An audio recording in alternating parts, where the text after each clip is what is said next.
Hello ସାଙ୍ଗମାନେ, ଆମିଷ ବାରରେ ପାଟିରେ ଆମିଷ ନ ବାଜିଲେ କ'ଣ ଭଲ ଲାଗିବ? ସେଥିପାଇଁ ଆୟୁଷଙ୍କର ମୋର ପଳେଇଥିଲୁ ନନଭେଜ୍ ଦୋକାନକୁ। ଆୟୁଷ ସେଠି ମଟନ୍ ଆଣି ପଳେଇ ଆସିଥିଲେ। ଆସିକି ପିଆଜ କଟାକଟି କରି ଲାଗି ପଡ଼ିଥିଲେ ରୋଷେଇରେ। ରୋଷେଇ ସରେଇ ଦେଇକି ଆମେ ଟିକେ ପଳେଇଥିଲୁ ପାଖ ଦୋକାନକୁ। ତ ଏଇ ଦୋକାନଟା ନ୍ୟୁଲି ଓପନ୍ ହେଇଛି। ଦୋକାନ ନାଁ ଥିଲା ମ୍ୟାଜିକ୍ ବକ୍ସ। ସତରେ ସାଙ୍ଗମାନେ ତା ଭିତରକୁ ପଶିଗଲେ ମ୍ୟାଜିକ୍ ଭଳିଆ ପୁରା ଲାଗୁଛି। ପୁରା କ୍ୟୁଟ୍ ସାରା ଜିନିଷ ସବୁ ଥିଲା।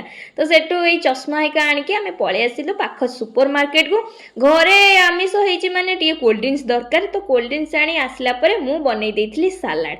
ଆଜିର ସାଲାଡ଼ରେ ଦହି ନଥିଲା, ଆଜିର ସାଲାଡ଼ ଥିଲା ଲେମ୍ବୁରେ। ତ ଟିଭି ଦେଖି ଦେଖି ଖାଇନେଲୁ। ଖାଇସାରିକି ଟିକେ କୋଲ୍ଡ ଡ୍ରିଙ୍କସ୍ ପିଇଦେଲୁ, କାହିଁକି ନା ପୁଣି ହଜମ ହେଲେ ରାତିରେ ଖାଇବୁ ନା।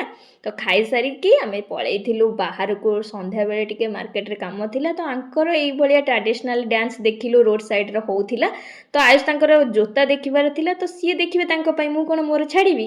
ଘରକୁ ଆସି ଖାଇ ଦେଇଥିଲୁ ଚକୁଳି ସହ ମଟନ୍।